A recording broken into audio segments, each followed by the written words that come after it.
कोई भी हम कोई भी कंज्यूमर अगर ऑटोमोबाइल कंपनी से गाड़ी खरीदते हैं तो आप किसी भी गाड़ी के फ्यूल टैंक पे देखिए, उस पर स्टिकर लगा होगा E20 कंप्लाइंट। और उसके बाद अगर E20 के कारण वो गाड़ी खराब होती है तो ऑटोमोटिव कंपनी की जिम्मेदारी है उस गाड़ी को बदल के देना या रिपेयर करके देना। ऑटोमोबाइल कंपनीज ने society of Indian automobile association और मैन्युफैक्चरर्स एसोसिएशन, ARAI, जितनी रिसर्च इंस्टीट्यूट है उन्होंने अनइक्विवोकल IITs सर्टिफिकेट देकर एफिडेविट देके सुप्रीम कोर्ट तक में एफिडेविट दिया है कि इससे गाड़ी पे कोई इम्पैक्ट नहीं आता। राहुल गांधी भी अपोज कर रहे हैं, एक IITian है, केजरीवाल भी अपोज कर रहे हैं, अखिलेश यादव भी फॉरेन यूनिवर्सिटी में पढ़ाई करके आए। परसों में पढ़ रहा था जिनका आपने IITians का नाम लिया, उन्होंने कहा जी अब वो एयरक्राफ्ट के फ्यूल में भी सरकार डाल रही है और किस दिन हवाई जहाज हवा में बंद पड़ जाएगा।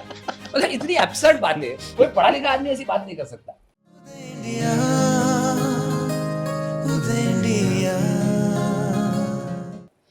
नमस्कार, उदय इंडिया डिजिटल में आप सबका बहुत बहुत स्वागत है। मैं हूं दीपक कुमार रथ। 20 पेट्रोल को लेके भारत में भारी हंगामा चल रहा है। आपने देखा, आम आदमी पार्टी का नेता और दिल्ली का पूर्व मुख्यमंत्री अरविंद केजरीवाल ने 2 लाख से ऊपर सिग्नेचर बना के प्रधानमंत्री के पास सबमिट करने को कोशिश किया। और बार बार ऐसे चर्चा चल रहा है भारत में कि E20 के खिलाफ एक लॉबी काम कर रहा है, उसकी सपोर्ट में एक लॉबी काम कर रहा है। लेकिन असली क्या है? What is the real issues, what are the real facts, what is the ground reality?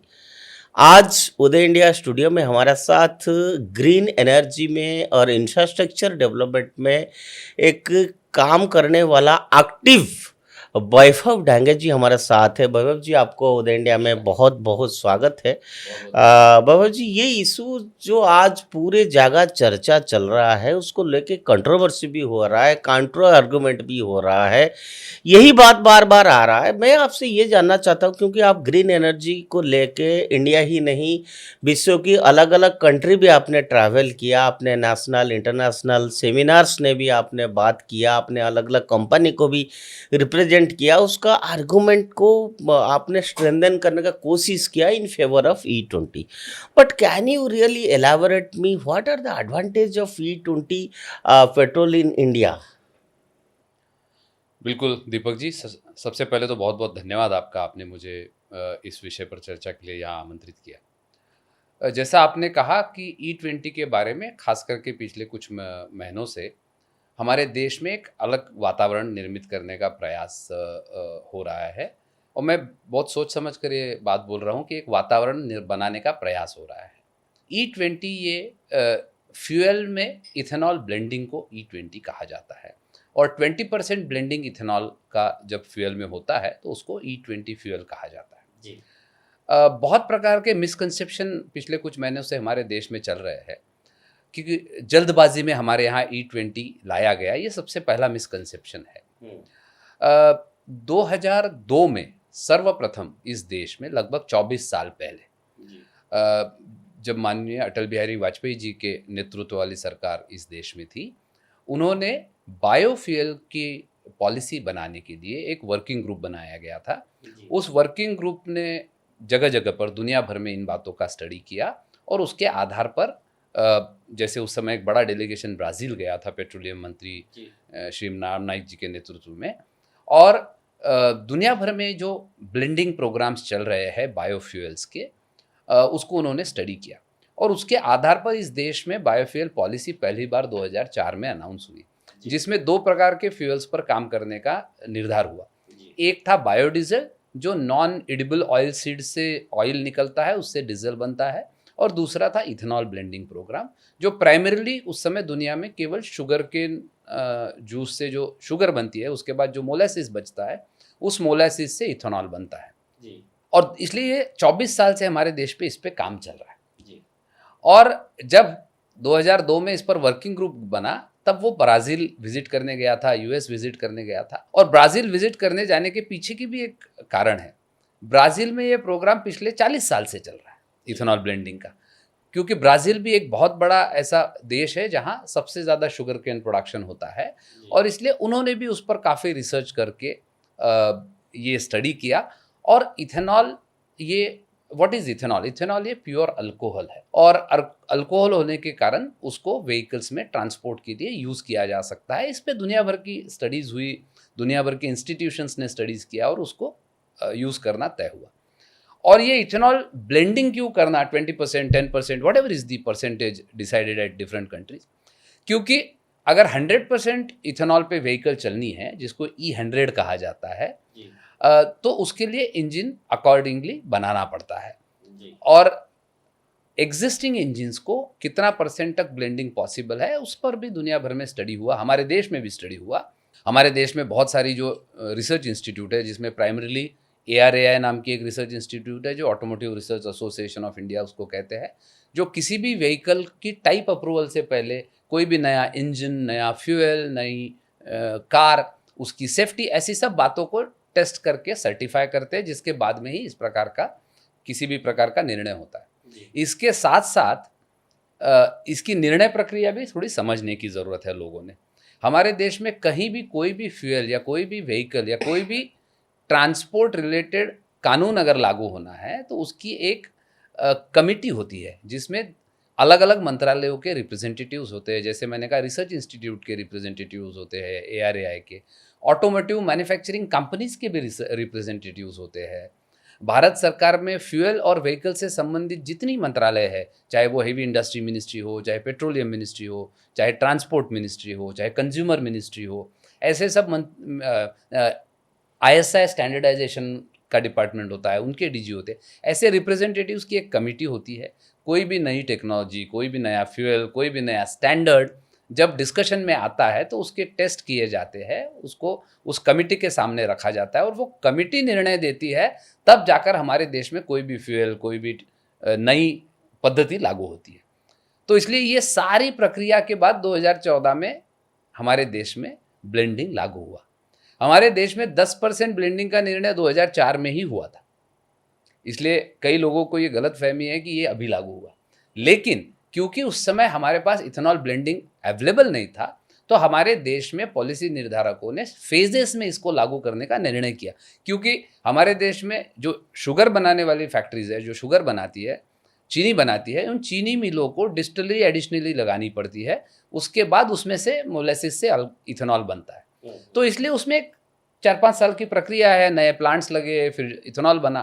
तो इसलिए पहले तय हुआ कि भाई हम 5% तक करें, फिर 10% तक करें, फिर 15% तक करें, फिर 20% तक करें, और उसके रेगुलर सारे टेस्ट हुए। किसी भी प्रकार के इंजन पर उसको टेस्ट करने के हमारे देश में लागू मानक है, उन मानकों को फॉलो करके ही टेस्ट किया जाता है।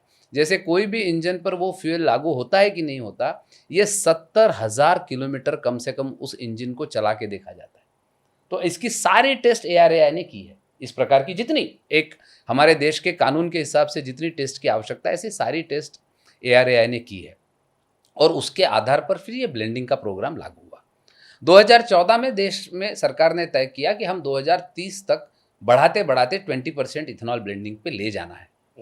और भगवान की दया से एनवायरनमेंट ऐसा बना, और इस देश के सरकार ने भी उसको बहुत अच्छी तरह से इंसेंटिव्स दिए, तो इस देश में इथेनॉल प्लांट्स बहुत हुए। इसके साथ साथ टेक्नोलॉजी में बहुत डेवलपमेंट हुई। पहले केवल शुगर केन, जो चीनी बनने के बाद जो मोलासिस बचता था, उससे इथेनॉल बनता था, लेकिन अब जो ग्रेन है, या कॉर्न है, मक्का है, या ब्रोकन राइस है, या मेज है, उससे भी इथेनॉल बनने लगा। उसकी भी टेक्नोलॉजी दुनिया भर में डेवलप हुई। अमेरिका में सबसे ज़्यादा इथेनॉल मेज से बनता है, मक्का से बनता है, तो उसकी भी टेक्नोलॉजीज डेवलप हुई, और उसके कारण हमारे देश में 200 से ज़्यादा ग्रेन और मोलेसिस, शुगर केन मोलेसिस से इथेनॉल बनाने के प्लांट लगे, और इसलिए हमारे देश में इथेनॉल की बहुत अच्छी कैपेसिटी डेवलप्ड हुई, और उसके कारण सरकार को इथेनॉल की उपलब्धि होने लगी। ये करते करते सरकार ने पैरेलली ऑटोमोटिव कंपनीज के साथ भी सारी टेस्टिंग की गई, और ARAI जो रिसर्च इंस्टीट्यूट्स है और बाकी भी रिसर्च इंस्टीट्यूट्स है, उन्होंने टेस्ट करने के बाद 10% फ्यूल तक कोई भी मॉडिफिकेशन इंजन में नहीं करना पड़ता है, और 20% अगर ब्लेंडिंग करना पड़ता है तो उसकी ट्यूनिंग इंजन की करनी पड़ती है। इसलिए सरकार ने ऑटोमोटिव कंपनीज को एक टाइम दिया। मुझे लगता है 2017-18 में सरकार ने कहा कि आप अपने इंजन्स को मॉडिफाई करिए, ट्यून करिए, और 2021 के बाद जितनी गाड़ियाँ इस देश में आ रही है, वो सारी E20 कंप्लायंट गाड़ी आ रही। तो इसलिए E20 कंप्लायंट गाड़ी का मतलब होता है ऑटोमोटिव कंपनी ने रिसर्च करके, टेस्ट करके सर्टिफाई किया है कि हमारी गाड़ी में E20 फ्यूल चल सकता है। लेकिन भव्य जी, यहाँ पर एक सवाल है। आपने कहा 21 के बाद वो सारा इंजन्स आएंगे जो मोबाइल कंपनीज, पर अब तो सपोज 5 साल 8 साल पहले जो गाड़ियां हैं वो अगर 20% इथेनॉल ब्लेंडेड पेट्रोल डालेंगे तो उसको तो दिक्कत होगा। मैं उस पर भी आता हूँ, बिल्कुल मुझे लगा और सबके मन में ये सवाल है, आपने बहुत सही सवाल उठाया। तो जैसे मैंने कहा 2021 के बाद तो हर गाड़ी E20 कंप्लायंट आ रही है, उसमें किसी भी प्रकार की कोई कन्फ्यूजन नहीं है। उसके पहले की गाड़ियों में भी जैसे मैंने कहा रिसर्च इंस्टीट्यूट्स ने बहुत अच्छे ढंग से सर्टिफाई करके और उसकी गाइडलाइंस दी है। उसके पहले की गाड़ियों में भी किसी भी प्रकार की मेजर मॉडिफिकेशन या मेजर लॉस ऑफ इंजन नहीं होता है। शायद हमें सर्विसिंग ज़्यादा करना पड़ सकता है, लेकिन एक मिसकंसेप्शन फैलाया जा रहा है कि गाड़ियाँ खराब हो रही हैं। जैसे उदाहरण के लिए आप हम सब लोग अनुभव करते हैं, बारिश के दिनों में हमें सर्विसिंग थोड़ा ज़्यादा करना पड़ता है, इसको आप गाड़ी खराब होना कहते हैं। बारिश के दिनों में गाड़ियों को ज़्यादा सर्विसिंग करना पड़ना, क्योंकि हर एनवायरनमेंट में उसका कुछ ना कुछ इम्पैक्ट होगा और उसके कारण रख रखाव अलग तरीके से करना पड़ेगा। सर्दियों के दिनों में कुछ अलग रख रखाव करना पड़ता है, गर्मियों के दिनों में कुछ अलग रख रखाव करना पड़ता है, क्योंकि कोई भी इंजन और कोई भी फ्यूल, दुनिया में कोई इंजन ऐसा नहीं है जो किसी भी प्रकार का फ्यूल यूज़ करने के बाद बर्नआउट नहीं होगा। और ये आज की बात नहीं है, हम आज भी पिछले 40 सालों से जब हम गाड़ी सर्विसिंग के लिए ले जाते हैं, उसके रबर पार्ट्स, उसके कई जगह washers, engine oil, brake oil, इसको चेंज करते हैं। ये क्या है? ये वही प्रक्रिया है। उसी प्रक्रिया के तहत E20 यूज़ करने वाले गाड़ियों में भी कहीं रबर पार्ट्स को चेंज करना पड़ सकता है सर्विसिंग के लिए, कहीं ऑयल चेंज करना पड़ सकता है, कहीं क्लीनिंग करना पड़ सकता है। लेकिन कोई भी जो बेसिक मटेरियल होता है इंजन का, जिसको कहते हैं मटेरियल इम्पैक्ट, किसी भी इंजन पे E20 का नहीं होता है। और ये रिसर्च इंस्टीट्यूट ने बहुत साफ तरीके से कहा है। इसलिए इस प्रकार के मिसकंसेप्शन जो कई लोग फैला रहे हैं, देखिए हमारे देश में 2 करोड़ से ज़्यादा गाड़ियाँ है।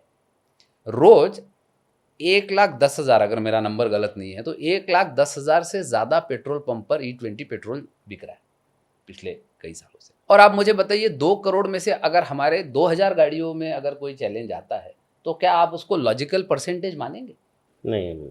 तो इसलिए मुझे लगता है, और जिस प्रकार के सोशल मीडिया पे कई प्रकार के लोगों ने वीडियोस डाले, वो तो इतने मतलब हास्यास्पद मैं मानता हूँ। किसी ने डाला, देखो जी मेरे गाड़ी के टंकी की तरफ चींटियों की लाइन लग गई है। कितनी एब्सर्ड बात है। वो क्या चीनी का जूस डाला हुआ है क्या उसमें? Ethanol is pure alcohol. कम से कम जो पढ़े लिखे लोग हैं उनको तो ये साइंटिफिक चीज़ों का अंतर समझ में पर आता है। हम अगर कंज्यूमर्स की पॉइंट ऑफ व्यू से देखा जाए, because consumer is always at the receiving end, he is suffering, consumer is suffering. अगर हम इतने साल तक वेट किए, क्यों ना हम और थोड़ी समय वेट करके उसका जो इंजन है E20 को पेट्रोल वाला इंजन हो वो पूरा लाने के बाद उसको अप्लाई करते, या 21 के बाद जो है पेट्रोल उसी में जो इंजन आया है उसी में सिर्फ इथेनॉल ब्लेंडेड पेट्रोल डाले। ऐसा नहीं करना चाहिए था? देखिए आपने बिल्कुल सही कहा, कोई भी नई पॉलिसी आती है तो उसका एक ट्रांजिशन फेज होता है। वो ट्रांजिशन फेज इथेनॉल में भी चल रहा है और वो दिया गया है।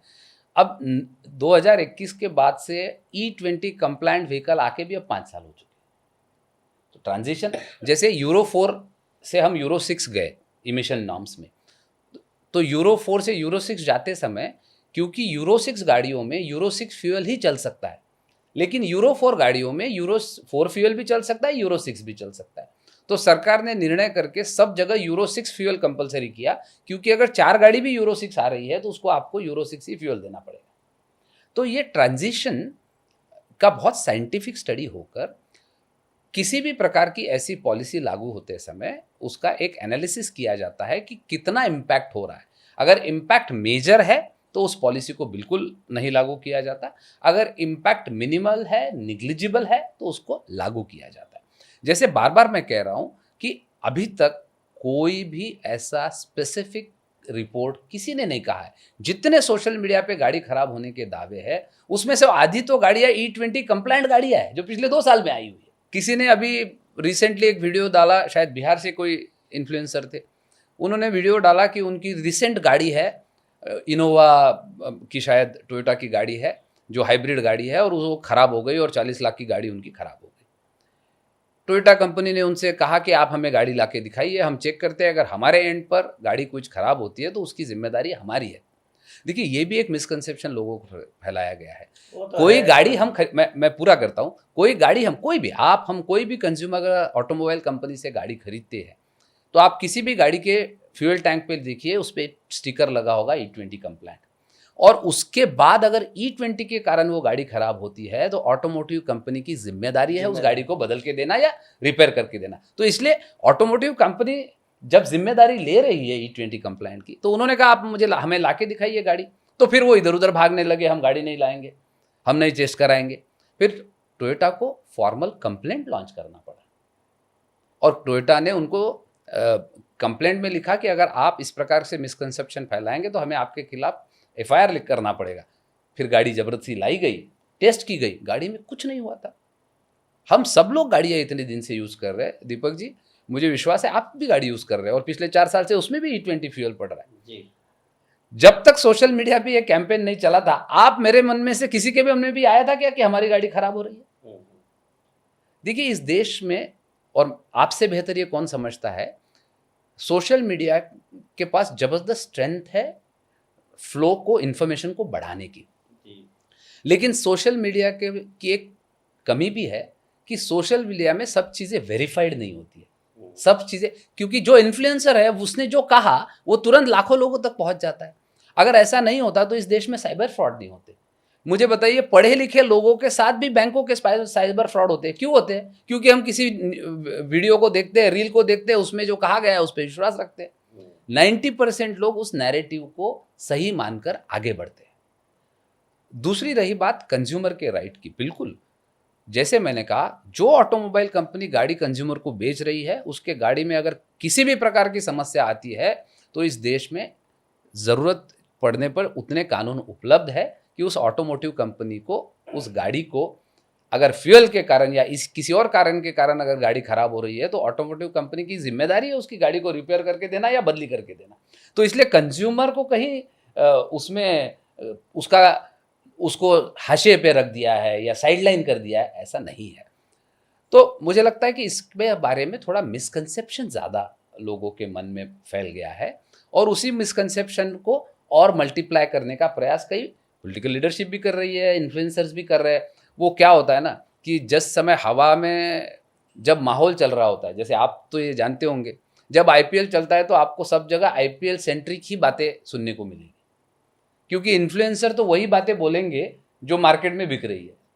तो इस समय मार्केट में जो बिक रहा है उस पर हर आदमी रील बना रहा है। जिस आदमी ने जीवन में गाड़ी का इंजन में क्या क्या होता है नहीं पता, वो आज गाड़ी कैसे खराब हो रही है और E20 कैसे अच्छी और बुरी है उस पर कमेंट करता है। ऑटोमोबाइल कंपनीज ने, society of Indian automobile association और मैन्युफैक्चरर्स एसोसिएशन, ARAI, जितनी रिसर्च इंस्टीट्यूट है, उन्होंने अनइक्विवोकल IITs सर्टिफिकेट देकर एफिडेविट दे के सुप्रीम कोर्ट तक में एफिडेविट दिया है कि इससे गाड़ी पे कोई इम्पैक्ट नहीं आता है। लेकिन हमारे रोड साइड बैठा हुआ मैकेनिक हमारे लिए ज़्यादा इंपॉर्टेंट हो गया। वो जो कहता है वो हमारे लिए ब्रह्म वाक्य है, और ऑटोमोटिव रिसर्च एसोसिएशन कहती है, उस पर हम डाउट कहते हैं कि ये तो सरकार के दबाव में कह रहे होंगे। तो मुझे लगता है ये थोड़ा हमारे माइंडसेट को हमें समझने की जरूरत है। तो कहीं ना कहीं आपको ये नहीं लगता है कि ये जो बात आप रख रहे हैं इट्स वेरी गुड आर्गूमेंट है, उसको जितना अवेयरनेस होना चाहिए, किया जाना चाहिए, चाहे सरकार के थ्रू हो या ऑटोमोबाइल कंपनीज हो, जो मैन्युफैक्चरर्स है, वो इस बात को इतना अवेयरनेस क्यों नहीं कर पा रहे हैं कि इतना मिसकंसेप्शन, मिस इन्फॉर्मेशन क्यों फैल रहा है सोशल मीडिया में? देखिए, मैं आपकी बात से सहमत हूँ कि जितने इसमें स्टेक होल्डर्स हैं, उन्होंने जितनी स्पष्टता से और जितनी मुखरता से इस पर बोलना चाहिए और बताना चाहिए, उसमें कहीं ना कहीं कम्युनिकेशन में कमी रही है। इसमें कोई मुझे लगता है हम सब लोग इस पर एग्री करेंगे। लेकिन इसके साथ साथ एक और फैक्टर होता है कि जब जंगल में आग लगती है तो बहुत तेज़ी से फैलती है। लेकिन आग लगाने वाला तो IITian है। अब इस पे मैं किसी की डिग्री मांगता नहीं हूँ, लेकिन जिस प्रकार की अनसाइंटिफिक बातें लोग करते हैं, उससे मन में ये सवाल उठता है कि सच में ये लोग IIT गए थे या किसी गली मोहल्ले के IIT से पढ़ कर आए हैं। क्योंकि देखिए, बहुत अनसाइंटिफिक बातें, मैं कह रहा हूँ, हमारा देश में पॉलिटिकल लीडरशिप, मीडिया, बाकी कंज्यूमर, एक मिनट के लिए मैं ये मानता हूँ आर्ग्यूमेंट के लिए कि चलिए उनके मन में शायद डाउट होगा कि सरकार हमें सही बातें नहीं बता रही, मैं एक मिनट के लिए आर्ग्यूमेंट के लिए मानता हूँ। दुनिया भर के लोग मूर्ख है क्या? दुनिया भर की ऑटोमोबाइल कंपनीज मूर्ख है? 40 साल से ब्राजील 27% ब्लेंड कर रहा है इथेनॉल का, वो मूर्ख है? कितना कंट्री में अभी इतना ब्लेंडेड पेट्रोल? मैं अभी 1 महीना पहले वियतनाम गया था, अभी 1 जून से उन्होंने 10% ब्लेंडिंग शुरू किया है और उनके पास इथेनॉल नहीं इसलिए 10% ब्लेंडिंग कर रहे हैं, और हमारे देश में एक्स्ट्रा इथेनॉल है तो शायद हम एक्सपोर्ट भी कर सकते हैं उनको। तो ब्राजील तो 40 साल से कर रहा है, अमेरिका 40 साल से कर रहा है। ब्राजील में इस समय 2 ही प्रकार का फ्यूल मिलता है, या तो 100% इथेनॉल मिलता है या 27% ब्लेंडिंग मिलता है, और उन्होंने तो ऑलरेडी 2035 तक 30% ब्लेंडिंग करने का रोड मैप अनाउंस कर दिया है। उसका सबसे बड़ा कारण ये है कि वहाँ सबसे ज़्यादा फार्मर्स इन्वॉल्व है शुगर केन प्रोडक्शन में, और उन्होंने अपने किसानों के हितों के लिए निर्णय किया। तो हमारे यहाँ तो भारत तो बेसिकली कृषि भित्तिक राज्य है, खास करके पंजाब हो, हरियाणा हो, राजस्थान, इस जो एरिया में जो शुगर केन बेसिकली होता है, तो आम आदमी का सरकार है पंजाब में, उसके बावजूद वो किसान का हित क्यों नहीं चाहेंगे? ही जे IITian, और वो IITian होके वो सारा ARI का रिपोर्ट नहीं मान रहे हैं, कुछ नहीं मान रहे हैं, फिर भी कूद रहे हैं, वो कह रहे हैं नहीं नहीं किसान की इसमें नुकसान होगा। ये क्या चक्कर क्या है? केवल राजनीति है या उसमें कुछ? देखिए, उस पर आप मेरे से ज़्यादा बेहतर समझते हैं राजनीति को। मैंने उनका एक स्टेटमेंट पढ़ा कि ये सरकार तो कभी 50% भी कर देगी जी, 60% भी कर देगी जी, सब कर देगी, अब एक ही सोल्यूशन है, इस सरकार को बदलना चाहिए। तो मुझे लगता है उनके इस एक वाक्य में इस कैंपेन के उनके पूरे ऑब्जेक्टिव को हम समझ सकते हैं। क्योंकि अगर इथेनॉल का साइंटिफिक इश्यूज है तो सरकार बदलने से साइंटिफिक इशू तो बदलेगा नहीं। कोई भी सरकार आएगी तो साइंस तो बदलेगा नहीं ना, साइंस तो साइंस है। इसके साथ साथ हमारे देश में अनफॉर्चुनेटली जब कोई भी बात पॉलिटिकल हो जाती है तो उसमें से लॉजिक और उसमें से देश हित, किसान हित, अनफॉर्चुनेटली हमारे सारे राजनेता भूल जाते हैं।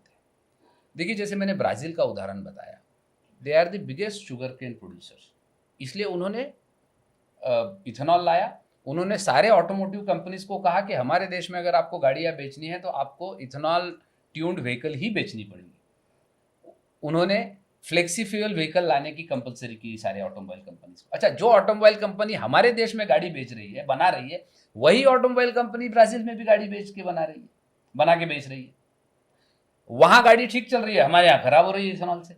वहाँ 27% ब्लेंडिंग पे गाड़ी चल रही है, हमारे यहाँ खराब हो रही है।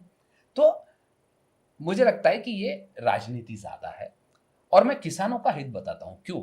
हमारे देश में हम दोनों बातें करते हैं। देखो, हमारे सारे राजनेता कितनी कॉन्ट्राडिक्टरी बात करते हैं। मैं किसी का नाम नहीं लेता हूँ क्योंकि मेरा राजनीति में मेरा वो अधिकार भी नहीं है और मैं राजनीति में भी नहीं हूँ। एक तरफ हमारे देश में सब लोग कहते हैं कि किसानों का आय डबल करना चाहिए, उसको ज़्यादा मूल्य मिलना चाहिए, एक तरफ ये बात करते हैं। दूसरी तरफ हम कहते हैं कि हम एनर्जी के मामले में आत्मनिर्भर बनना चाहिए। मैं पढ़ रहा था, कुछ लोगों ने कहा जी हम तो सब कुछ ट्रम्प के दबाव में कर रहे हैं, ट्रम्प कहता है तो हम गैस खरीदते हैं, ट्रम्प कहता है तो हम इथेनॉल खरीदते हैं, ट्रम्प कहता है तो हम पेट्रोल खरीदते हैं। एक बूंद इथेनॉल ट्रांसपोर्ट के लिए इस देश में इंपोर्ट नहीं होता। एक बूंद, लीटर छोड़ दीजिए, एक बूंद। इस देश में ट्रांसपोर्ट इथेनॉल के इंपोर्ट पर 100% बैन है। दूसरा, अभी मिडिल ईस्ट क्राइसिस में हमें गैस उपलब्ध नहीं हो रहा था, पूरी दुनिया को क्रूड ऑयल की प्रॉब्लम हुई। आप बताइए 20% क्रूड ऑयल भी हम अगर बचाते हैं तो क्या इस देश की बचत नहीं है? आपने कहा 2021 से 2026 हो गया। In reality crude oil import में क्या कुछ रिड्यूस हुआ? बिल्कुल, मैं बताता हूँ, मैं दोनों बातें बताता हूँ। हमने लगभग 1,96,000 करोड़ का क्रूड ऑयल इंपोर्ट बचाया है 20% इथेनॉल ब्लेंडिंग के। कितने पिछले लगभग 10 सालों में 10 साल 1,96,000 करोड़ का क्रूड ऑयल इंपोर्ट बचा है, क्योंकि अब हम भी 20% ही ब्लेंड कर रहे हैं। हम कोई बहुत ज़्यादा ब्लेंड तो कर नहीं रहे, उसके बावजूद 1,96,000 करोड़ बचे हैं।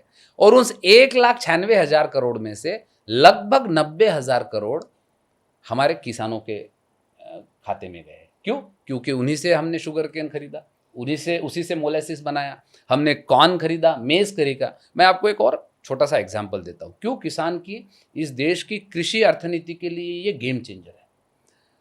बिहार में मेज, मक्का बहुत पैदा होता है और उसमें 1200 रुपये 1300 रुपये भी टन का भाव नहीं मिलता था। जब ये टेक्नोलॉजी प्रूव हुई और मक्का से इथेनॉल बनने लगा, मेज से इथेनॉल बनने लगा, बिहार में भी कई सारे प्लांट लग गए। उसके कारण यही मेज आज 1300 के बजाय 2300 से 2600 रुपये टन उसको भाव मिल रहा है। क्या ये किसान का हित नहीं है? क्या ये देश का हित नहीं है? क्या ये देश के अर्थनीति का हित नहीं है? क्या इससे हमारा इंपोर्ट नहीं बचेगा? क्या इससे हम एनर्जी के मामले में सेल्फ रिलायंट नहीं होंगे? क्या ये एनर्जी सिक्योरिटी के लिए ज़रूरी नहीं है? क्या इस देश के अर्थ कृषि के लिए ज़रूरी नहीं है? तो मुझे लगता है कि एब्सर्ड आर्गुमेंट राजनीतिक फायदे के लिए देना, ये तो राजनेताओं के बाएं हाथ का खेल है। और अनफॉर्चुनेटली राजनेताओं के पास बहुत फ्लेक्सिबिलिटी भी है कि आज जो वो स्टेटमेंट दे रहे हैं वो दूसरे दिन बदल भी सकते हैं। आपने कहा किसान की हित हो रहा है, लेकिन कुछ रिपोर्ट ये भी आ रहा है कि जो इथेनॉल प्लांट्स लगा रखे हैं उन लोगों का भी एलिगेशन है कि वो इथेनॉल जितना लेना चाहिए लेते नहीं हैं, जिसके चलते किसान को भी इसका इम्पैक्ट पड़ रहा है। इसके ऊपर बोलिए थोड़ा। देखिए, कभी भी कोई भी चीज़ की कैपेसिटी बिल्ड होने में टाइम लगता है। जब हमारे देश में 2000 और कोई भी कैपेसिटी, अभी प्रोडक्शन कितना है और कितना? मैं बताता हूँ। हमारे देश में लगभग अभी 2000 करोड़ लीटर की इथेनॉल प्रोडक्शन कैपेसिटी लग चुकी है। लेकिन हम जो 20% ब्लेंड कर रहे हैं, 2000 करोड़ पर डे, 2000, इसको टोटल कैपेसिटी कहते हैं, 2000 करोड़ लीटर, इतनी कैपेसिटी हमारे देश में लग गई है। उसमें से जो हम 20% ब्लेंड करते हैं उसमें लगभग 1100 करोड़ लीटर का हमें रिक्वायरमेंट है। तो हमारी कैपेसिटी ऑलरेडी 800-900 हज़ार करोड़ लीटर की ज़्यादा है। अब हमें उस इथेनॉल का और कहाँ कहाँ उपयोग हो सकता है उसके बारे में सोचना है। देखिए, इस देश में इथेनॉल के प्लांट किसने लगाए? इसी देश के प्राइवेट सेक्टर के एंटरप्रेन्योर्स ने लगाए। कैपेसिटी, कोई भी एंटरप्रेन्योर किसी भी नई टेक्नोलॉजी में, नई जगह में इन्वेस्ट क्यों करे, कब करेगा? जब सरकार के तरफ से उसको एक रोड मैप दिखेगा कि आने वाले में 10 साल, 15 साल, 20 साल इस प्रकार की प्रोडक्ट की एक अपॉर्चुनिटीज़ है, टेक्नोलॉजी की अपॉर्चुनिटीज़ है, उसके कारण वो इन्वेस्ट करेगा। कोई प्लांट में इन्वेस्टमेंट का निर्णय करके इन्वेस्ट करने में 3 से 5 साल लगता है और प्लांट ऑपरेशनल करने में 10 साल में हमारी कैपेसिटी बिल्ड हुई। और आज इस कैपेसिटी बिल्ड होने के कारण, जैसे बिहार का ही एक, अगर मैं गलत नहीं हूँ तो आज तक नहीं, एक 7-8 मिनट का रिपोर्ट किया था कि अब क्योंकि ब्लेंडिंग 20% हो रहा है, उसके बाद का इथेनॉल का क्या करना, ये समस्या होने के कारण वहाँ की कई सारे इथेनॉल डिस्टिलरीज 40% 50% कैपेसिटी पे चल रही है। तो 50% लोगों को काम से निकाल दिया गया है। तो हम एक तरफ कहते हैं हमारे देश में एम्प्लॉयमेंट होना चाहिए, हम एक तरफ कहते हैं एंटरप्रेन्योर ने इन्वेस्टमेंट करना चाहिए, प्राइवेट सेक्टर ने इन्वेस्टमेंट करना चाहिए, और सबसे पहले हम ठोकते किसको है? प्राइवेट सेक्टर को। राजनेताओं के मन में आया तो इथेनॉल खराब हो गया, राजनेताओं के मन में आया तो इथेनॉल अच्छा हो गया। तो जो प्राइवेट सेक्टर के 300 प्लांट लोगों ने लगाए हैं, इन्वेस्टमेंट की है, उनकी इन्वेस्टमेंट की जिम्मेदारी किसकी है? और जब फिर एनपीए होगा तो हमारे देश में कहा जाएगा कि देखो जी, बिजनेसमैन चोर है क्योंकि एनपीए हो गया और वो पैसा, बैंकों का पैसा दिए बगैर भाग गया। हम इस देश के उद्यमी को, एंटरप्रेन्योर को चोर बनाने के पीछे लगे हुए। इतनी बड़ी कैपेसिटी बिल्ड हुई, हमें नए नए अपॉर्चुनिटीज़ खोजनी होगी। जैसे मैंने कहा, क्या हम साउथ ईस्ट एशिया में इथेनॉल को एक्सपोर्ट कर सकते हैं? क्या इस प्रकार की कंट्रीज को इथेनॉल एक्सपोर्ट कर सकते हैं? जापान और इंडिया का अभी एग्रीमेंट हुआ और जापान हमसे स्टडी कर रहा है कि इथेनॉल ब्लेंडिंग का प्रोग्राम आपका इतना सक्सेसफुल क्यों हुआ। साउथ ईस्ट एशिया के देश समझना चाह रहे हैं कि हमारा इथेनॉल ब्लेंडिंग प्रोग्राम इतना सक्सेसफुल क्यों हुआ। उनके पास इतना एग्रीकल्चर नहीं है, इसलिए वो इतना इथेनॉल प्रोड्यूस नहीं कर रहे। ब्राज़ील और अमेरिका ने इथेनॉल को कार्बन न्यूट्रल फ्यूल का दर्जा दिया है, क्योंकि ये ज़मीन से निकलता है, ज़मीन में जाके ख़त्म होता है, कार्बन न्यूट्रल फ्यूल है। आज दिल्ली में हम सब चिल्लाते हैं पराली जल रही है, पराली जल रही है और पोल्यूशन हो रहा है और 3 महीने घर से बाहर नहीं निकल सकते। इस पराली से इथेनॉल बन सकता है, इस पराली से सीबीजी बन सकता है। जितना बायोफ्यूल है उससे ज़्यादा लो एमिटिंग, डीकार्बनाइजिंग कुछ नहीं है। हमारे जैसे देश में, जो इतना बड़ा देश है, और सब लोग कहते हैं कंज्यूमर का अधिकार होना चाहिए, बिल्कुल अधिकार होना चाहिए।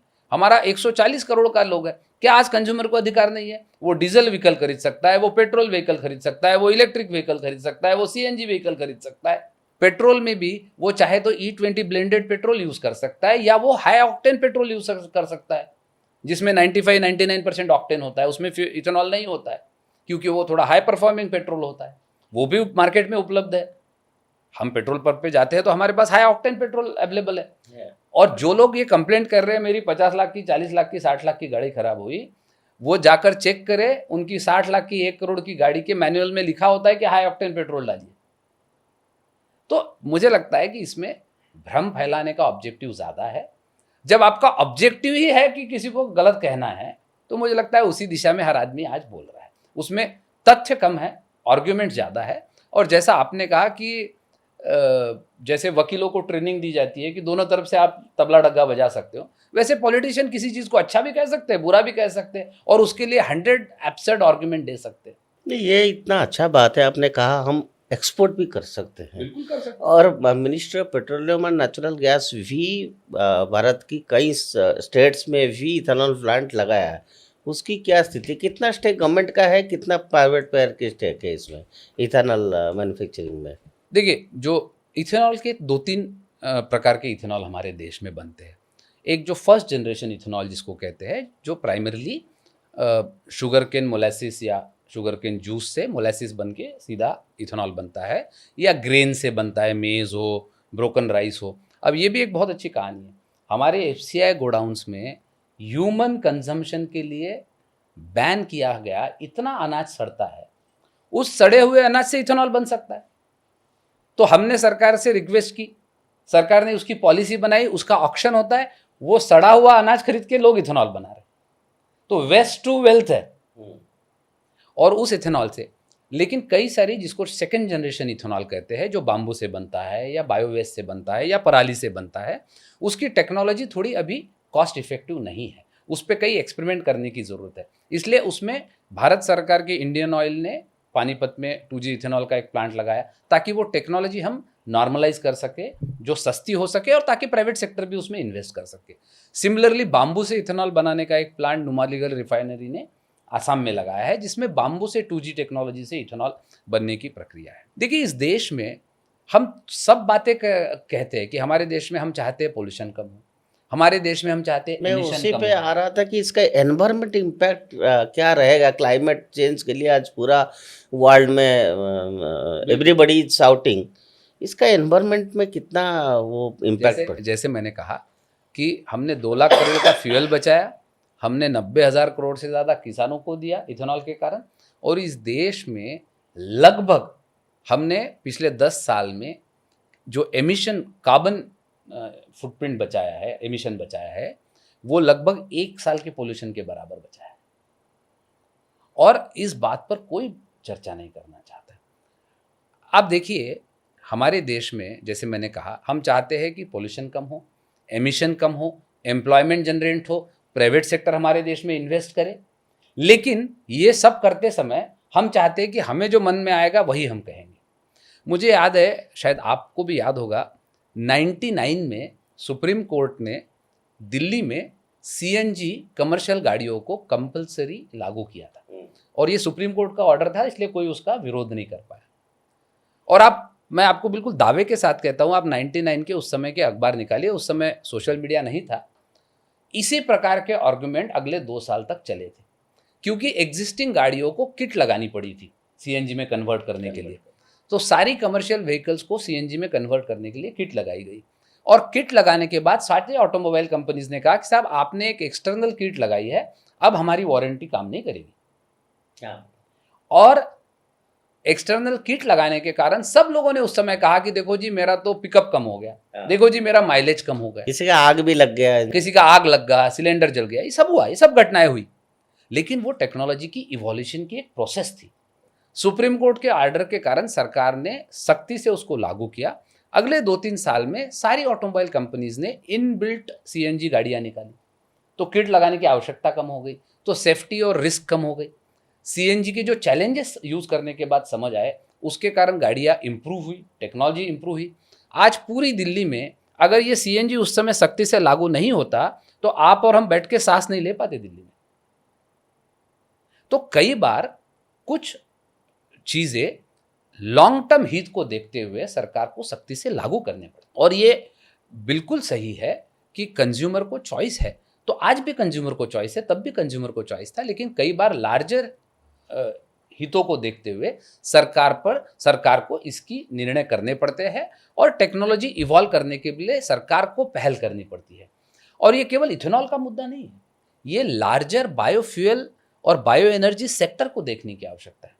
आज बायो एनर्जी और बायोफ्यूल सेक्टर इस देश में पूरी दुनिया में भारत को एक ऐसी विशेष अपॉर्चुनिटी पैदा करता है कि दुनिया के बायो एनर्जी सेक्टर को हम लीड कर सकते हैं।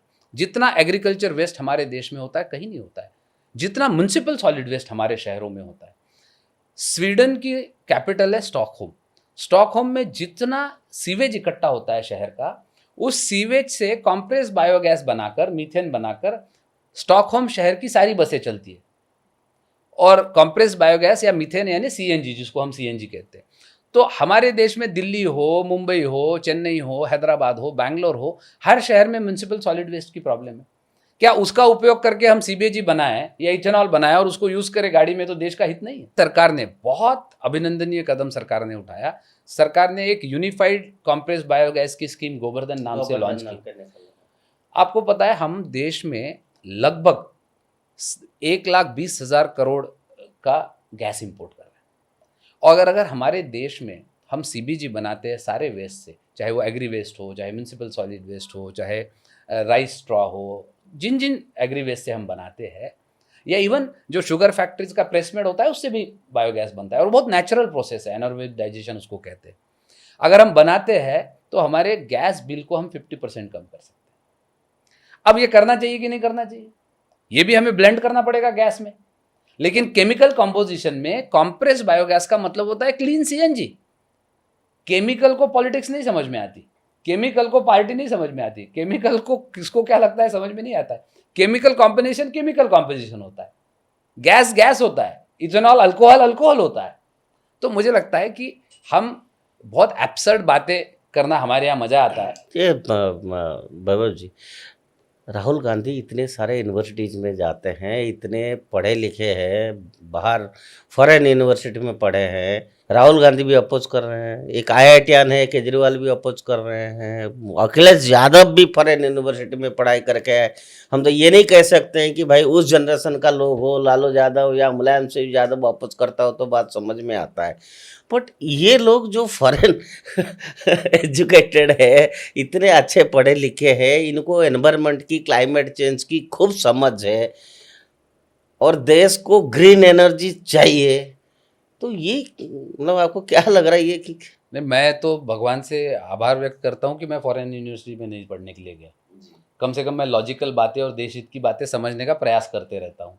भगवान इन्हें भी अगर यहीं की इंस्टीट्यूट्स में पढ़ाता तो शायद इनको देश हित की और बातें ज़्यादा समझ में आती। देखिए, मुझे लगता है मैं उस पर ज़्यादा कमेंट इसलिए नहीं करता हूँ क्योंकि वो बहुत क्लियरली हम सब लोग समझ सकते हैं, और आप तो बेहतर समझ सकते हैं कि वो तो एक राजनीतिक एजेंडा है। और मैं समझ सकता हूँ कि अपोजिशन पार्टीज़ का काम होता है सरकार की खामियों को बाहर निकालना, सरकार के कामकाज पर ध्यान रखना, एक प्रेशर ग्रुप की तरह काम करना, और वो उन्होंने करना चाहिए, वो लोकतंत्र में उनकी जिम्मेदारी भी है। लेकिन सरकार का विरोध करते करते देश के लिए जो अच्छी चीज़ें हो रही है उसका विरोध करने की दिशा में हम ना जाए, इतना मैच्योरिटी कम से कम हमारे राजनेताओं को होनी चाहिए। और अगर सच में उन्होंने इन सब जगह से पढ़ाई की है तो इतनी मैच्योरिटी निश्चित उनमें होगी, इस पे मुझे कोई संदेह नहीं है। और उतनी मैच्योरिटी दिखाकर वो देश हित में जो आवश्यक है वो करेंगे। मुझे लगता है उन्होंने तो उल्टा कहना चाहिए। हमारे देश में 2000 करोड़ लीटर की कैपेसिटी लगी है, उन्होंने कहना चाहिए सरकार ने जल्द से जल्द E100 व्हीकल लाना चाहिए, जिसको फ्लेक्सी फ्यूल व्हीकल कहती है। तो कंज्यूमर को वहाँ ज़्यादा चॉइस मिलेगा कि मैं चाहूँगा, जैसे ब्राज़ील में है, और मैं चाहता हूँ कि ये देश में हो। ब्राज़ील में आप पेट्रोल पंप पे जाएंगे तो वहाँ बोर्ड होता है E27 ब्लेंडेड पेट्रोल मान लो 100 रुपये, इथेनॉल आज का प्राइस 95 रुपीज़ या कभी 105 रुपीज़ या कभी 90 रुपीज़। तो कंज्यूमर तय करता है कि मैं इथेनॉल डालूँ 100% या E27 पेट्रोल डालूँ, ये कंज्यूमर का अधिकार है। तो हमारे देश में E100 भी लाने की आवश्यकता है। फ्लेक्सी फ्यूल उसको कहते हैं। उस जैसे आपको याद होगा जब नई नई CNG आई थी तो CNG गाड़ी में एक स्विच होता था, अगर CNG खत्म हो जाए तो आप टर्न करके स्विच बदल के पेट्रोल पे गाड़ी चला सकते थे, उसको फ्लेक्सी फ्यूल व्हीकल करते हैं। ऐसे फ्लेक्सी फ्यूल व्हीकल्स अभी रिसेंटली एक कंपनी ने लॉन्च किया है 2 महीने पहले। ऐसे फ्लेक्सी फ्यूल व्हीकल लाने की जरूरत है। पेट्रोलियम मंत्रालय ने अनाउंस किया है कि 2027 के दिसंबर तक देश भर के 5000 पेट्रोल पंप पर हम E100 फ्यूल उपलब्ध कराएंगे। ये भी एक मिसकंसेप्शन लोगों में फैल गया कि E100 का मतलब है एग्जिस्टिंग गाड़ी में 100 डालेगा। नहीं, आप इतने बड़े एक्टिविस्ट हैं और ग्रीन एनर्जी में काम भी कर रहे हैं, क्या कुछ बड़े मैन्युफैक्चरिंग ऑटोमोबाइल इंडस्ट्री से आप लोग किन किन से बात हुआ है, जैसे टाटा हो या जनरल मोटर्स हो, या ऐसे कौन कौन सा कंपनी में क्या बात चल रहा है, और क्या आगे आने वाला दिन में एक कंज्यूमर के नाते लोग क्या एक्सपेक्ट करेंगे, क्या whether they are going to bring such नहीं, बिल्कुल। Automobiles? Indian federation of green energy की तरफ से हम लोगों ने सभी ऑटोमोबाइल कंपनीज के साथ मिलकर हम काम करते हैं, और ऑलरेडी जैसे मैंने कहा सारे ऑटो मैन्युफैक्चरर्स ब्राज़ील में 100% फ्लेक्सी फ्यूल बेचते हैं। अभी आपने जो और द्वारका recently- में जो आपने जी, जो जी, जी। किया था, वहां पर टोयोटा का गाड़ी मैंने Correct, देखा था, ब्राजील correct, से आकर रखा था। करेक्ट, बट वो इंडिया में कब आ सकता, कब संभव है? बिल्कुल। इनफैक्ट 2 महीने पहले ही मारुति सुजुकी ने 100 E80 इथेनॉल फ्यूल की गाड़ी लॉन्च की। कई ऑटोमोबाइल कंपनीज की इस प्रकार के मॉडल्स रेडी है और जल्द ही वो लॉन्च करने वाले हैं। कुछ अप्रूवल स्टेजेस पे होंगे, कुछ के टैक्सेशन के इश्यूज होते हैं। साथ ही साथ सरकार को भी इस पे बहुत सारे कुछ टैक्सेशन को सिंप्लीफिकेशन की ज़रूरत है, जिस पर सरकार काम कर रही है, जिसमें हमने एसोसिएशन की तरफ से, फेडरेशन की तरफ से सरकार को निवेदन भी किया है। जैसे उदाहरण के लिए कि जब इथेनॉल सरकार ब्लेंडिंग के लिए खरीदती है तो उस पर 10% GST था, लेकिन अगर हम 100% इथेनॉल बेचते हैं तो उस पर 18% GST था। तो ये कुछ इंटरक्सिस थी, क्योंकि टेक्नोलॉजी डेवलप नहीं हुई थी। आज टेक्नोलॉजी डेवलप हुई है तो उस प्रकार के चेंजेस रेगुलेशंस में भी ओवर अ पीरियड करने पड़ते हैं। वो सरकार भी उस पर पॉजिटिवली सबके साथ मिलकर काम कर रही है। तो मुझे लगता है आने वाले दिनों में 100% इथेनॉल व्हीकल भी अवेलेबल होगी। CNG व्हीकल्स इसमें तो जीएसटी मुक्त होना चाहिए, ग्रीन एनर्जी। देखिए, ये भी एक बात हमें समझना चाहिए। ये भी एक मिसकंसेप्शन कई जगह फैलाया जाता है कि देखो जी, पेट्रोल 52 रुपये में सरकार को क्रूड ऑयल मिल रहा है, लेकिन वो क्रूड ऑयल मिलता है, उस पर सरकार को रिफाइन करनी पड़ती है। दूसरा, इस देश में सरकार का रेवेन्यू भी टैक्सेशन से ही आता है। हमें हर चीज़ सस्ती चाहिए। हम चाहते हैं कि सरकार टैक्स भी कम से कम ले, लेकिन हम चाहते हैं कि सरकार इंफ्रास्ट्रक्चर भी बनाए, हम चाहते हैं शिक्षा भी फ्री मिले, हम चाहते हैं स्वास्थ्य भी फ्री मिले, हम चाहते हैं मेट्रो में भी महिलाओं को फ्री मिले, हम चाहते हैं बसों में भी फ्री मिले, हम चाहते हैं लाडली लक्ष्मी योजना भी शुरू हो। तो देश सरकार के पास भी टैक्स कहाँ से आएगा, रेवेन्यू कहाँ से आएगा? इसी टैक्स से आता है। सरकार के सबसे बड़ा टैक्स रेवेन्यू ये एक्साइज और पेट्रोल टैक्स से आता है। तो इसलिए मैं इस बात इसलिए कहा कि it's related to environment, green energy वाली बात है, कार्बन उसके लिए नहीं, इनफैक्ट उस प्रकार के इंसेंटिव कई जगह दिए हैं। कई राज्यों ने, अगर आप हाइब्रिड या 100% इथेनॉल व्हीकल यूज करेंगे तो उसमें रजिस्ट्रेशन में कुछ छूट दी है। सिमिलरली इलेक्ट्रिक वाहनों के लिए दी है। देखिए, हमारा देश बहुत बड़ा है और सब्सिडी दे रहे हैं इलेक्ट्रिक, बिल्कुल दे रहे हैं। 140 करोड़ लोग हमारे देश में हैं और करोड़ों व्हीकल्स हमारे देश में, और लाखों व्हीकल्स हर साल नए ऐड होते हैं। आज दुनिया की तीसरी सबसे बड़ी ऑटोमोटिव इकोनॉमी हम बन चुके हैं। तो इसलिए हमारे देश में हर प्रकार की व्हीकल्स की ज़रूरत है। हमें इलेक्ट्रिक व्हीकल्स भी लगेगी, हमें CNG व्हीकल्स भी लगेगी, हमें E100 व्हीकल्स भी लगेगी, हमें हर प्रकार के व्हीकल्स की ज़रूरत पड़ने वाली है, और इसलिए उस पर काम होने की आवश्यकता है। केवल उतना ही नहीं, टेक्नोलॉजी पे सरकार को अगले 10 साल में क्या हो सकता है उस पर भी काम करने की आवश्यकता है। जैसे उदाहरण के लिए 20% से 25% कैसे हो, इस पे टेस्ट आप आज नहीं शुरू करेंगे तो 10 साल बाद लागू कैसे करेंगे? एक तरफ हम कहते हैं 10 साल टेस्ट करना चाहिए, और टेस्ट शुरू करने की बात आती है तो हम कहते हैं देखो जी, आप E25 का टेस्ट कैसे कर सकते हो? दोनों बातें नहीं हो सकती। टेक्नोलॉजी को इवॉल्व करना पड़ेगा। हमारे देश में सबसे बड़ा कंजम्पशन कमर्शियल व्हीकल डीजल का करते हैं। क्या डीजल में हम उसको एमिशन कम करने के लिए इथेनॉल ब्लेंडिंग कर सकते हैं क्या?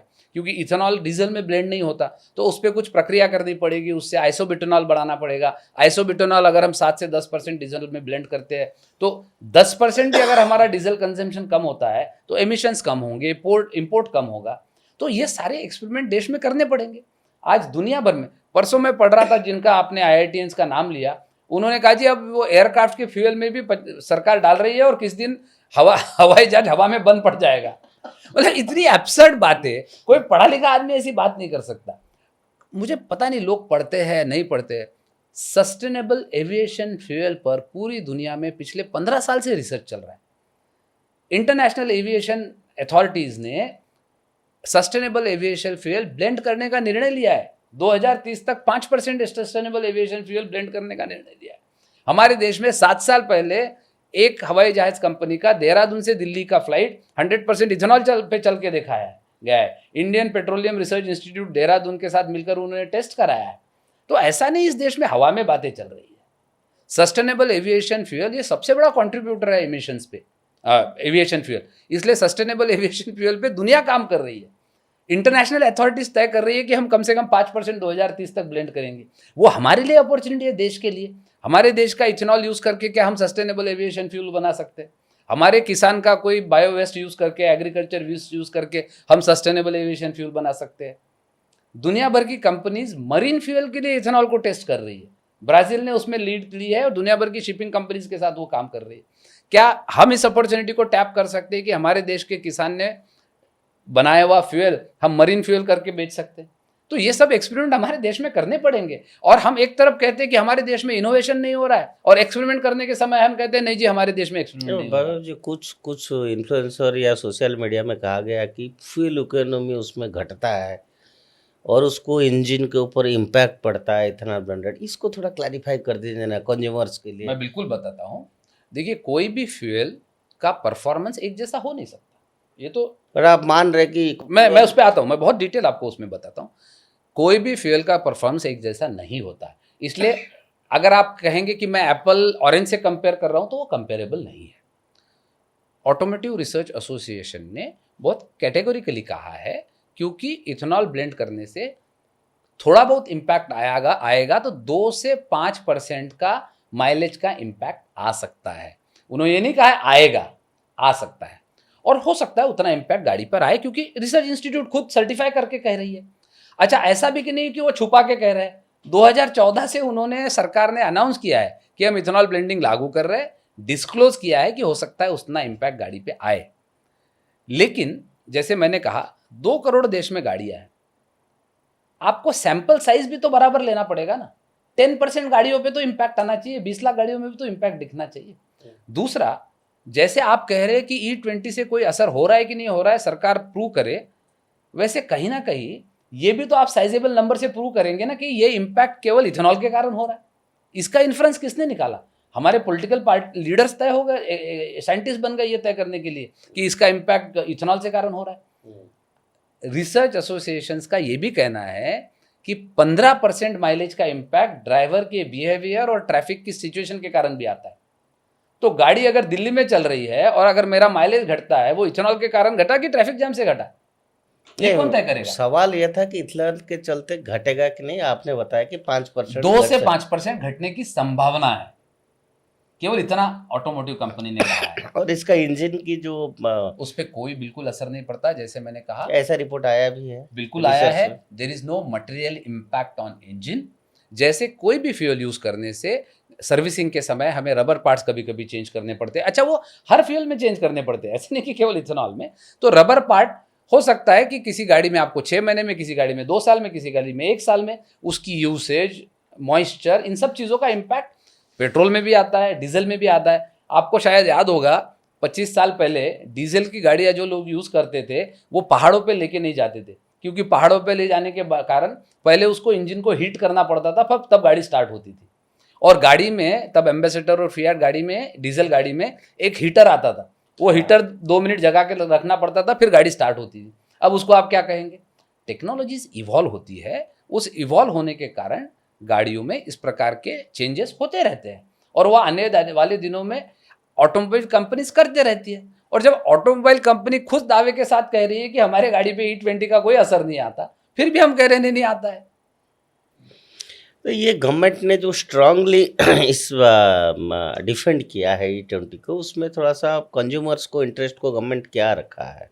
देखिए, कोई भी सरकार अपने पॉलिटिकल हित के लिए चाहेगी कि वो अपने कंज्यूमर्स को सस्ते से सस्ता दिलाए, और हर कंज्यूमर चाहेगा मुझे जितना मिल रहा है उससे सस्ता मिले, इसमें कोई दो राय नहीं। और लॉन्ग टर्म पे जितनी हमारी डिपेंडेंसी इंपोर्टेड फ्यूल पे कम होगी, क्योंकि देखिए हम केवल उसको 52 रुपये में खरीदा, 52 रुपये में बेचा, इस नज़रिए से देखते हैं, लेकिन आप 52 रुपये में डॉलर से खरीदते हैं। वो डॉलर इकट्ठा करने के लिए बाकी सेक्टर पे भी उसका इम्पैक्ट आता है। आपकी इकोनॉमी में फॉरेस्ट रिजर्व को आपको मैनेज करना है, 50 चीज़ें करनी है। तो इसलिए जितना हमारा पूरी दुनिया में, ये तो बेसिक प्रिंसिपल ऑफ इकोनॉमी है कि आप एनर्जी के मामले में जितना सेल्फ रिलायंट होंगे, जितनी आपकी डिपेंडेंसी कम होगी, उतनी आपकी इकोनॉमिक पावर बढ़ेगी, उतनी आपकी इकोनॉमिक ताकत बढ़ेगी, उतनी आपकी कंज्यूमर्स को बेनिफिट पास ऑन करने की मैन्योरेबिलिटी की ताकत बढ़ेगी। सरकार के पास जो एक फाइनेंस का बजट है, उसी में सरकार को प्ले अराउंड करना है। जितनी हमारी अपनी एनर्जी सेल्फ रिलायंस बढ़ेगा, उतनी सरकार की मैन्योरेबिलिटी बढ़ेगी, उतनी सरकार की कंज्यूमर को लाभ पहुंचाने की पड़ेगी। आज सोलर के कारण कंज्यूमर जो अपने घर में सोलर लगाता है, उसका 50% बिजली का बिल कम हो रहा है ना। तो ये टेक्नोलॉजीज इवॉल्व होगी, सरकार की मैन्योरेबिलिटी बढ़ेगी, तो कंज्यूमर को पास ऑन होगा। तो हम क्या चाहते हैं? सस्टेनेबल डेवलपमेंट चाहते हैं कि शॉर्ट टर्म बेनिफिट चाहते हैं? मुझे लगता है देश हित में है कि हम सस्टेनेबल डेवलपमेंट की तरफ जाए। हम पोल्यूशन को कम करना, हमारे किसानों को अन्नदाता से ऊर्जादाता बनाना, ताकि हमारी खेती भी की आय बढ़े, हमारे किसान समृद्ध हो, हमारी एनर्जी सिक्योरिटी बढ़े, हमारी डिपेंडेंसी ऑन फॉरेन एनर्जी कम हो। सॉरी, मैं आपको इंटरफेयर कर रहा हूँ। जो बात केजरीवाल साहब कह रहे हैं ना कि ये किसान को कोई लाभ नहीं मिलेगा, अभी तक तो कुछ मिला नहीं है, आप उस बात को किसान के दृष्टि से कह सकते हैं कि सचमुच अभी तक तो नहीं मिला किसान को, कि इथेनॉल ब्लेंडेड हुआ तो स्पेशल उसको कोई बेनिफिट अभी तक नहीं आया? क्या आगे आने वाला दिन में उसको बेनिफिट? मैंने आपको एक उदाहरण बताया, बिहार के आप कोई जाके टेस्ट कर सकते हैं, जिसको 1200 रुपये मिल रहा था कौन को, उसको 2300 रुपये मिल रहा है। ये लाभ किसान को नहीं मिल रहा है तो किसको मिल रहा है? गन्ना प्रोड्यूसर्स, आप पूरे देश में किसी स्टेट में चले जाइए, गन्ना प्रोड्यूसर्स को चीनी मिलें बंद करने की स्थिति में आई थी। मैं महाराष्ट्र से हूँ, आप महाराष्ट्र में टेस्ट करिए, और मैं चाहूँगा कि लीडर ऑफ अपोजिशन भी महाराष्ट्र में अपने ही पॉलिटिकल पार्टी के नेताओं से चेक करें। महाराष्ट्र में कम से कम 50% शुगर फैक्ट्रीज कांग्रेस के नेताओं की है। वो सारी शुगर फैक्ट्रीज बंद होने की स्थिति में आई थी। अगर आप इथेनॉल ब्लेंड नहीं करते तो ये शुगर फैक्ट्रीज बंद होती, तो शुगर केन किससे खरीदती है शुगर फैक्ट्रीज? आपसे, हमसे खरीदती है कि किसानों से खरीदती है? उसका पैसा शुगर फैक्ट्रीज किसको देती है? किसानों को देती है। अगर शुगर फैक्ट्रीज बंद हुई तो जो किसानों को शुगर केन का मूल्य मिलना चाहिए वो ज़्यादा मिलेगा कि कम मिलेगा? ये तो सिंपल इकोनॉमिक्स है, इसके लिए IIT की ज़रूरत नहीं है। अगर हमारी शुगर फैक्ट्रीज नहीं चलेगी और शुगर प्राइसिंग जो है वो ग्लोबली इतनी वोलेटाइल होती है कि शुगर फैक्ट्रीज शुगर के आधार पर वाइबल होती ही नहीं है। कभी 2-3 साल शुगर की प्राइसेस बढ़ जाती है तो इंटरनेशनल डिमांड आती है, कभी इतनी गिर जाती है कि हमें अपना शुगर प्राइस मेंटेन करने के लिए शुगर स्टोर करके रखना पड़ता है। तो ये बहुत साइक्लिक होता है। तो शुगर फैक्ट्रीज की वाइबिलिटी खत्म हो चुकी थी, कई जगह शुगर फैक्ट्रीज बंद होने की कगार में आ गई थी।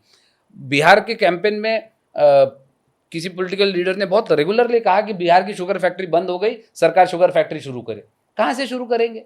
शुगर फैक्ट्री की अगर वाइबिलिटी लाना है तो आपको शुगर भी बनाना पड़ेगा, इथेनॉल भी बनाना पड़ेगा, बगास से पावर भी जनरेट करनी पड़ेगी।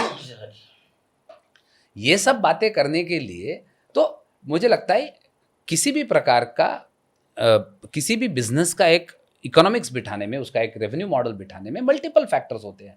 और बल्कि हम तो ये सोचना चाहिए कि हमारी फैक्ट्रीज अब इतने सस्टेनेबल बनते जा रही है कि कुछ भी वेस्ट नहीं होने दे रहे। हम गन्ना किसानों से खरीदते हैं, उससे शुगर जूस निकालते हैं, उससे शुगर बनाते हैं, जो बगास बचता है उससे कोजन करते हैं, जो मोलेसिस बनता है उससे इथेनॉल बनता है, जो प्रेस मड बनता है उससे CBG बनता है, और CBG बनने के बाद जो फर्मेंटेड ऑर्गेनिक मैन्योर बचता है वो किसानों के लिए ऑर्गेनिक मैन्योर करके काम आता है। तो ये तो पूरी साइकिल है, ये तो सबसे ज़्यादा सस्टेनेबल है, और हमारे देश के राजनेता इसी को अनसस्टेनेबल कह रहे हैं। अब ये पूरा खेल में, लॉबी में, नैरेटिव्स में कहीं ना कहीं लोगों ने नितिन गडकरी को बलि का बकरा बनाया। वो कह रहे ये जो लॉबी है इसके पीछे नितिन गडकरी है, उनकी परिवार का इसमें इंडस्ट्री लगा हुआ है, इनका बेटा का भी एलिगेशन आया है, महाराष्ट्र से जुड़े हुए हैं, महाराष्ट्र से सारा शुगर कन फैक्ट्रीज है, ये सारा कुल मिला के नितिन गडकरी के खिलाफ जिस तरह से शिक्षा में जो पेपर लीक को लेकर धर्मेंद्र प्रधान को निकाला गया, ये भी एक पूरी तरह से राजनीति से तो आप हट ही नहीं सकते, क्योंकि अब भारत इतना बड़ा देश है, डेमोक्रेटिक कंट्री है, ये चलता रहेगा एलिगेशन। तो ये पूरा का पूरा नितिन गडकरी के सर पे क्यों फोड़ दिया गया? देखिए, उसके दो कारण हैं।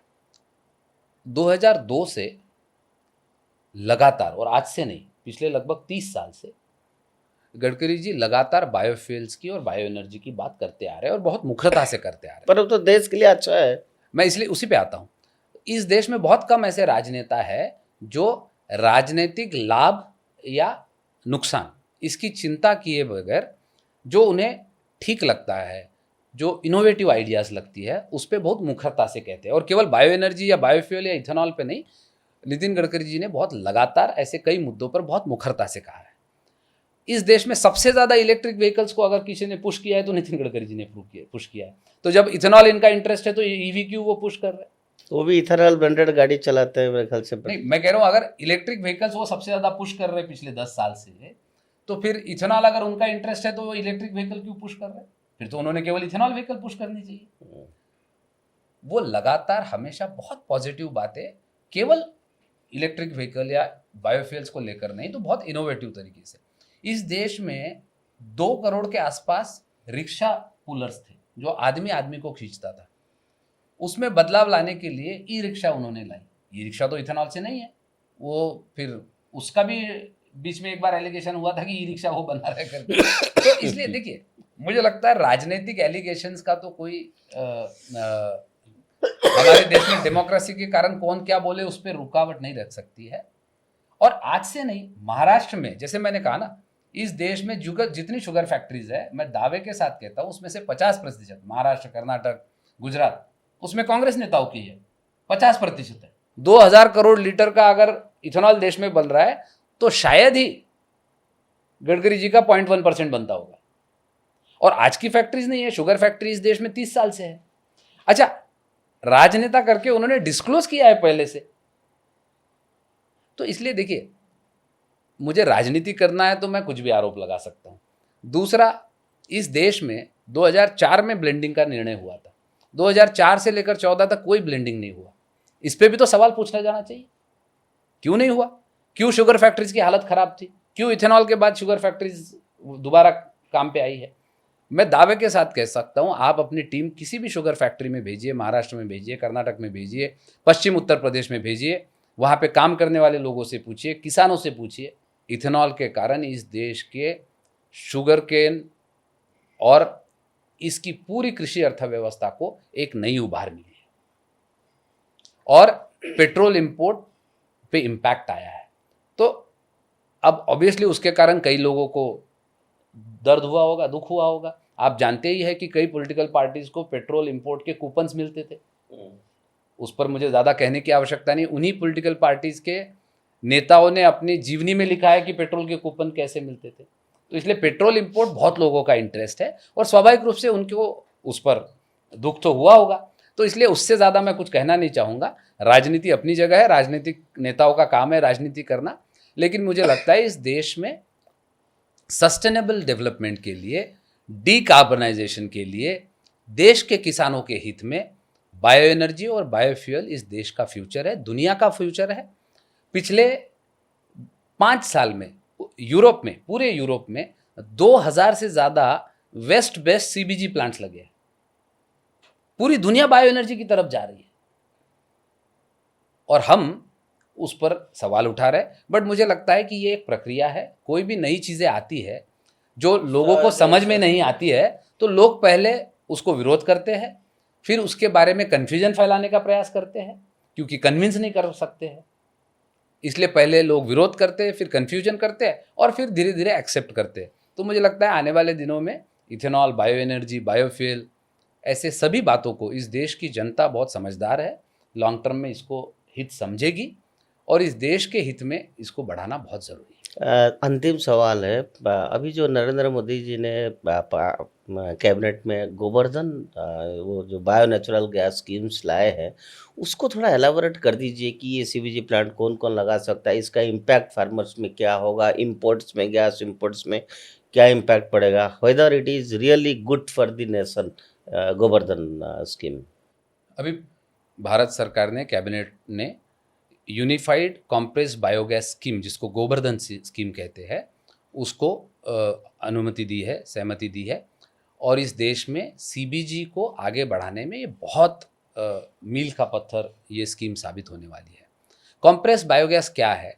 तो जितना भी बायो वेस्ट होता है, चाहे वो एग्रीकल्चर वेस्ट हो, चाहे म्यूनिसिपल सॉलिड वेस्ट हो, चाहे हमारे किसान के खेत में पड़ी हुई पराली हो, चाहे नेपियर ग्रास हो, चाहे शुगर फैक्ट्री से निकलने वाला प्रेसमड हो, म्यूनिसिपल या हमारे सब्जी मंडी से निकलने वाला वेस्ट हो, ऐसे सारे वेस्ट से उसका एनारोबिक डाइजेशन की एक केमिकल प्रक्रिया है, ऑर्गेनिक प्रक्रिया है, उसके तहत उसको अपनाकर डाइजेस्टर में उसको डालकर उससे कॉम्प्रेस बायोगैस बनता है, जो बायोगैस की एक नेचुरल प्रक्रिया है। उसके मदद से इसमें कोई केमिकल ऐड नहीं होता है, क्योंकि ये बहुत नेचुरल प्रक्रिया है, ऑर्गेनिक प्रक्रिया है।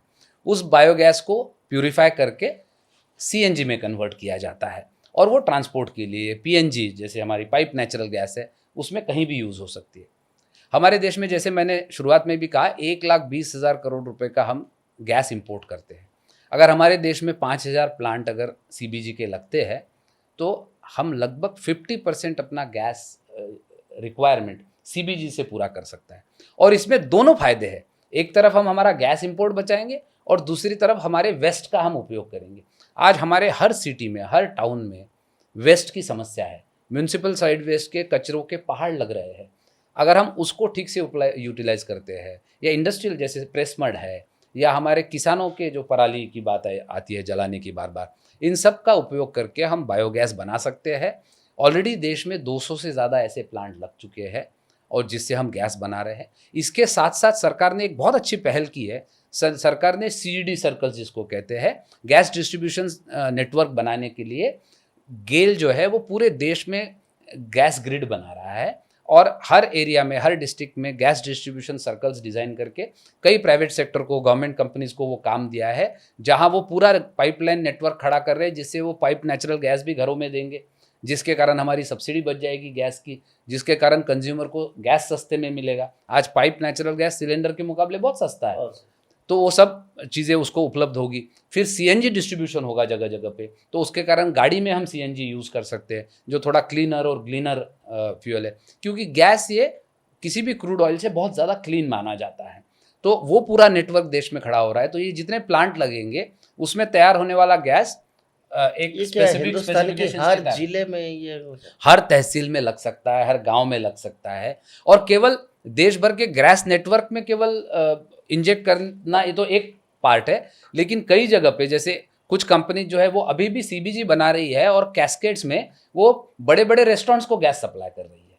या फॉर एग्जांपल हमारा तिरुपति है, अब तिरुपति में जितना वेस्ट इकट्ठा होता है, वो वेस्ट पूरा यूज़ करके जो गैस जनरेट होगा, वहीं से वहाँ का शायद प्रसाद का खाना बन सकता है।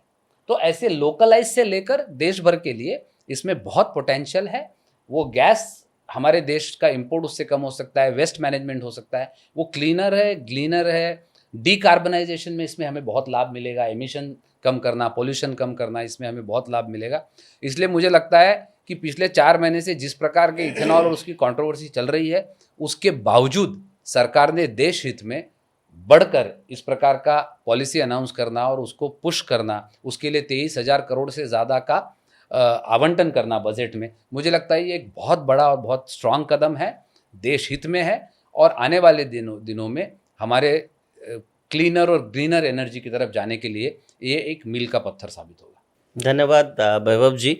मैं अपना दर्शकों को बता दूं कि बड़ा क्लियर पिक्चर वैभव जी ने आपके सामने रखा कि ये पूरा एक लवी है जो अपने आप को IITN कहते हैं या फॉरेन यूनिवर्सिटी में पढ़ के आए हैं, उनको सब कुछ मालूम होते हुए भी वो नैरेटिव्स बनाते हैं जो देश हित की खिलाफ है। जो आज लबी केजरीवाल साहब कर रहे हैं, 2 लाख लोगों की साइन करके दे रहे हैं, आपने सुना उन्होंने कितना क्लियरली कहा, चाहे किसान की हित की बात हो, चाहे क्रूड ऑयल की इंपोर्ट की कमी होने की बात हो, ये सारे बातें, और मैन्युफैक्चरिंग सेक्टर में, ऑटोमोबाइल सेक्टर में जो जो मेजर प्लेयर्स है, रिसर्च इंडस्ट्रीज है, ये सारे बातें आपके सामने आया है। वैभव जी, आपने इंडिया में क्लीन एनर्जी, ग्रीन एनर्जी के लिए अच्छा काम कर रहे हैं, अलग अलग संगठन में जुड़े हुए। हम चाहेंगे आगे भी हम ऐसे कोई विषय हो आपसे फिर पूछेंगे, फिर आपसे मदद मांगेंगे, आपसे समय लेंगे। उदय इंडिया के जुड़ने के लिए आपको बहुत बहुत धन्यवाद। बहुत बहुत धन्यवाद दीपक जी, आपने मुझे बुलाया और मुझे अपनी बात रखने का मौका दिया। आपका बहुत बहुत आभार, बहुत बहुत धन्यवाद। जय हिंद।